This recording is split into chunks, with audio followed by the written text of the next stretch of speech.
말씀을 봅니다. 신명기 28장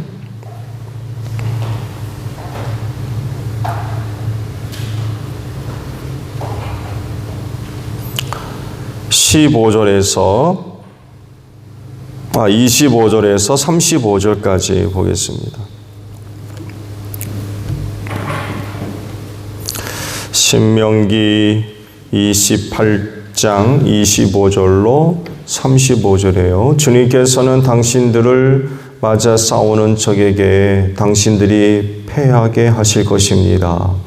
당신들이 한 길로 치러 나갔다가 그들 앞에서 7길로 도망하는 것을 보고 땅 위에 있는 모든 나라가 놀라서 떨 것입니다. 당신들의 주검이 공중의 온갖 새와 땅의 짐승들의 먹이가 될 것이나 그것들을 쫓아줄 사람이 없을 것입니다. 주님께서 이집트에 악성 종기와 치질과 엄과 습진을 내려 당신들을 치실 것이니 당신들이 고침을 받지 못할 것입니다. 주님께서는 당신들을 미치게도 하시고 눈을 멀게도 하시고 정신착란증을 일으키게도 하실 것입니다.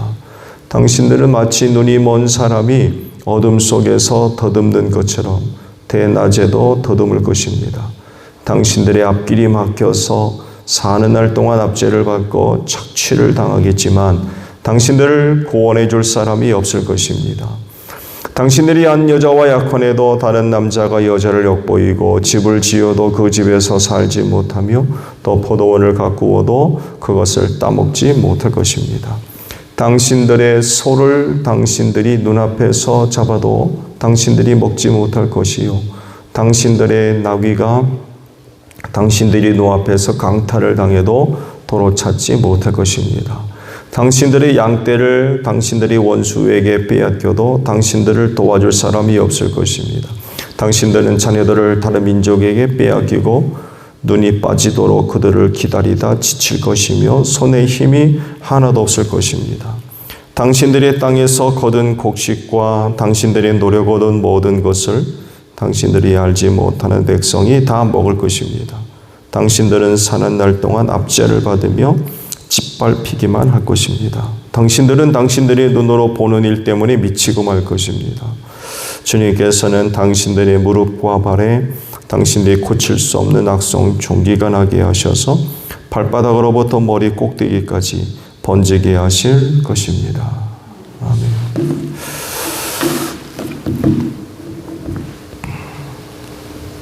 오늘 아침엔 34절 말씀을 함께 나누려고 합니다. 당신들은 당신들의 눈으로 보는 일 때문에 미치고 말 것입니다. 라는 말씀입니다. 오늘 말씀은 그 말씀을 청종하지 않음으로 말미암아 겪을 저주의 내용들로 가득하죠. 저주의 그 내용들을 보게 되면 한 개인에게서만이 아니라 또 지역적인 문제도 아니고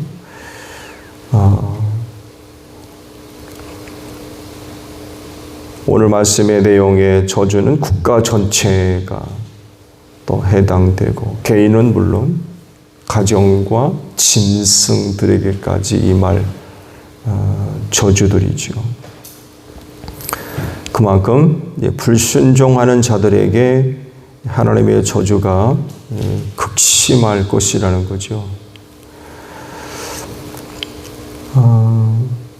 이것을 이제 말씀하시는 것이 이제 오늘 주신 34절에 있는 말씀이에요. 당신들은 당신들의 눈으로 보는 일 때문에 미치고 말 겁니다.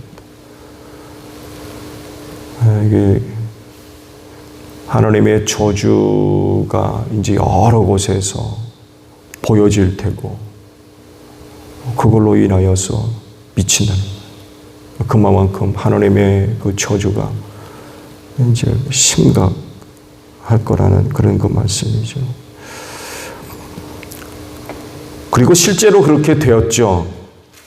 왜냐하면 가나안에 들어가서 그 백성이 축복을 선택하지 않고 저주를 선택하는 그런 그 생활들을 했기 때문에 그렇습니다. 하나님을 버리고 우상을 섬기고 또 말씀을 청정하지 않고 불순종하는 그런 그 타락한 생활들을 하게 되었죠. 어제도 잠깐 말씀을 드렸습니다만 해도 그들이 이렇게 될 수밖에 없었던 이유, 하나님이 저주할 거라고 하셨지만 이스라엘을 생각엔 그렇지 않다고 생각한 거죠. 자기들이 섬기는 하나님보다 이방이 섬기는 우상이 더 좋겠다. 더 좋으니까 선택하는 거죠. 분명히 저주할 거라고 말씀을 하셨는데도 그렇게 한 것은 결국 하나님을 섬기는 것보다는 우상 섬기는 게 더 좋겠다. 또 하나님이 말씀하시는 것을 따라 생활하는 것보단 그렇지 않게 생활하는 것이 훨씬 좋겠다 하니까 이제 그렇게 돼버린 거죠. 더 놀라운 것은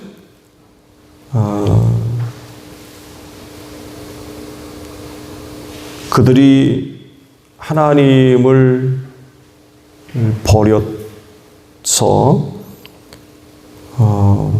왕을 세우는 데 있었죠. 우리도 왕을 달라. 그런 요구를 하죠. 그런 백성들의 모습을 보고 하나님이 그들이 나를 버렸다 라고 말씀을 하시죠. 이렇게까지 이스라엘 백성들이 가나안 땅에 들어가서 저지른 그런 그 모습들이 하나님의 저주를 불러오는 그런 그 일들이 됐던 거죠. 이런 짓을 하니까 가나안에서 어떻게 복을 받겠습니까? 그 땅이 젖과 꿀이 흐르는 땅이라고 했지만 그렇지만 그 땅에서 그들은 저주를 받고 망하고 말았지요. 인간은 죄 가운데 태어나서 죄 짓고 살다가 죄 가운데서 망할 수밖에 없는 그런 그 존재이죠. 더욱이 처음부터 거짓말하는 사탄의 자식들로 살기 때문에 하나님을 대적하고 또 하나님이 싫어하고 미워하는 일을 할 수밖에 없어요. 이런 모습 때문에 하나님으로부터 저주받은 자들이 될 수밖에 없는 거죠. 하나님의 그 저주가 그냥 말로만 끝나는 그런 것이 아니라 실제이기 때문에 그런 하나님의 저주를 받고서는 이제 살 자가 없죠. 하나님의 저주를 받고 어떻게 삽니까? 그렇기 때문에 하나님께서 저주하시는 그런 것들을 심각하게 생각해야 되고 세상에서 가장 두려운 일로 여겨야 할 겁니다. 그리고 어떻게 해서든지 간에 하나님으로부터 은혜를 얻어야지 저주받는 그런 그 생활로 나아가서는 안 되는 거죠. 어떻게든 하나님의 저주로부터 벗어나야 되지 저주받는 생활을 해서는 살 자가 없는 거죠. 그리스도인이 누구냐? 어떤 사람들을 그리스도인이라고 부를 수 있느냐라고 할 때에 가장 큰 정답은 예수를 믿는 사람들이죠. 예수 믿는 사람들을 가리켜 그리스도인이라고 합니다. 근데 오늘 주신 말씀과 연결해서 그리스도인이 누구냐라는 질문 앞에 대답을 찾는다고 하면은 이런 그 대답을 할 수가 있는 것 같아요. 그건 다른 사람들이 아니라 하나님의 저주를 풀어버린 사람들이라고도 설명이 가능한 것 같아요. 하나님의 저주받는 자들이 그리스도인입니까? 아니죠. 하나님의 저주를 받지 않는 사람들이 바로 그리스도인이라고 할 수 있죠. 하나님의 저주가 적용이 되지 않는 그런 사람들이 바로 그리스도인이라고 하는 것입니다. 마치 이집트에서 살고 있던 그 이스라엘과 같은 것 같아요. 아시듯이 출애굽을 위해서 그 이집트에 하나님의 저주가 임하잖아요. 그렇지만 이스라엘이 살고 있는 곳에는 그렇지를 않았어요. 놀라운 광경이 하나 벌어지죠. 9번째 재앙의 그 어둠이라고 하는 재앙이 이집트에 내리죠. 그래서 낮에도 어두워서 사람들이 앞을 더듬고 다니는 그럴 정도로 어두움이 그 땅에 임했다고 그러셨는데, 놀랍게도 이스라엘 백성들이 살고 있는 곳에는 빛이 있었다라고 말씀을 하세요. 그 광경을 한번 묵상해 보십시오. 대단한 현상이 아마 벌어졌을 겁니다. 마치 한여름에 소낙비가 쏟아질 때에 먹구름이 하늘에 꼈지만 그 구름 틈 사이로 빛이 비춰지는 그런 그 현상이 보여질 때가 있잖아요. 낭만적으로 보면서 야, 참 멋있다라고 얘기할 수 있을지는 모르지만 저주가 내렸던 이집트 땅에서는 공포스러운 일이었을 겁니다. 자기들은 앞을 보질 못해가지고 더듬고 다니는데 이스라엘 백성들이 사는 땅에는 환히 빛이 비친 그런 놀라운 일들이 벌어졌었죠. 저주가 임하지를 않는 것. 이스라엘 백성들이 머무는 곳엔 하나님의 저주가 미치지를 않는 것. 그리스도인들이 바로 이런 사람들이라. 또 마지막 장자의 죽음도 마찬가지죠. 극적인 그런 그 사건이었죠. 양의 피가 문에 발라져 있느냐 그렇지 않느냐에 따라서 심각한 현상이 벌어졌죠. 사람은 물론이고 첫 새끼는 모두 죽는 그런 끔찍한 일이 이집트 땅에 임했지만, 양의 피가 발라져 있는 이스라엘 백성들의 집에는 그 저주가 임하지를 않은 거다. 이렇게 하나님의 저주가 적용되지 않는 사람, 하나님의 저주를 푼 사람, 이들이 바로 그리스도인이라는 것입니다. 사실 이것밖에 없어요. 이 세상이 반드시 하나님의 저주를 받아서 멸망할 수밖에 없지만, 그러나 그 가운데도 살 자들, 구원받을 자들이 있는데 그들이 바로 그리스도인이라고 하는 거죠. 어떻게 이것이 가능했느냐라고 할 때에 예수께서 십자가에서 흘리신 보혈 때문이죠. 십자가에서 흘린 보혈이 하나님의 저주를 풀었죠. 왜냐하면 모든 죄를 용서하는 은혜가 그 십자가에 흘린 보혈에 있기 때문에 그렇습니다. 그래서 예수를 믿고 구주로 영접한 자들에게는 하나님의 저주가 미치지를 않는, 하나님의 저주가 그 십자가의 보혈로 다 해체되는 그런 그 능력이 있다는 것입니다. 말씀을 청정하지 않는 건 죄죠. 성경에서 의미하는 죄, 그건 바로 하나님의 뜻대로 되지 않는 겁니다. 하나님의 뜻대로 되지 않는다는 것, 청종하지 않는, 불순종한다는 겁니다. 이것이 성경이 말씀하는 죄의 의미이죠. 그래서 세상이 이야기하는 죄의 의미와 다르고요. 또 차원까지도 달라요. 그래서 성경이 말씀하는 죄는 상당히 심각합니다. 아무것도 아닌 게 결코 아니라는 것. 그래서 그만큼 그리스도인의 생활이 거룩해질 수밖에 없어요.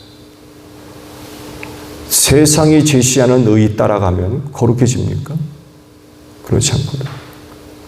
이 세상에서 그들이 거룩해질 수 있는 건 세상과 다른 의가 성경에 있기 때문에 그래요. 수준에서만 큰 차이가 있는 것이 아니라 결과에서도 큰 차이가 있죠. 왜냐하면 말씀을 청종하지 않고 불순종하면 하나님의 저주가 내리기 때문에 그렇습니다. 그리고 이 저주는 육체만이 아니라 영혼까지 멸망에 이를 수밖에 없어요. 이렇게 청정하지 않고 불순종하는 죄는 심각한 결과를 낳을 수밖에 없습니다. 이런 하나님의 저주를 품을 방법이 없겠습니까? 구약 시대에는 한 가지 방법이 주어졌죠. 바로 짐승의 피입니다.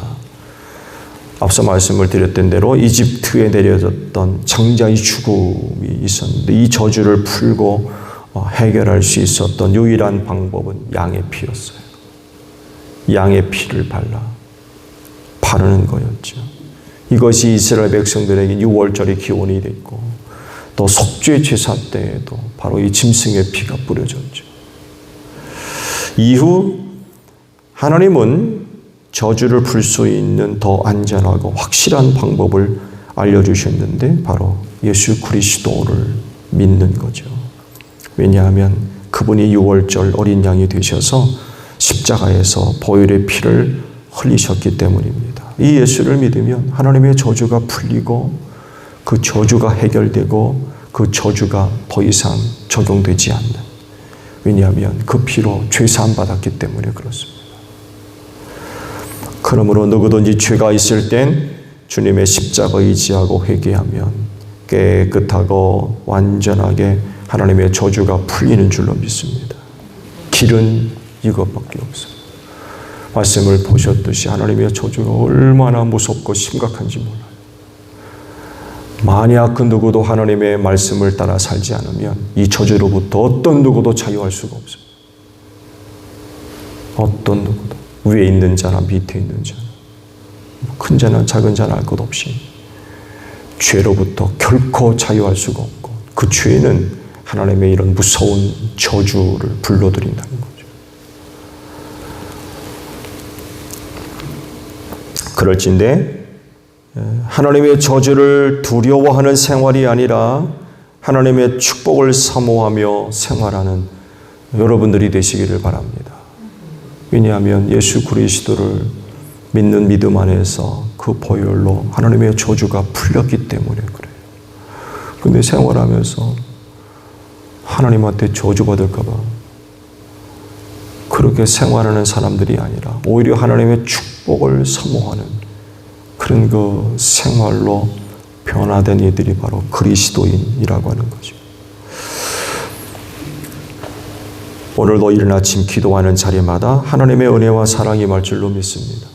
오늘 하루의 생활도 십자가 의지하고 생활하시고 그 십자가로 말미암아 하나님의 저주가 풀린 자들이에요. 저주로 두려움 속에 사는 자들이 아니라 하나님의 축복과 은혜의 약속으로 희망을 갖고 감사함으로 또 기쁨으로 사는 이들이 바로 그리스도인이라고 하는 것입니다. 오늘도 그리스도를 통하여서 하나님의 놀라우신 은혜가 여러분을 살리고 또 회복케 하는 그런 그 은혜가 있기를 바랍니다.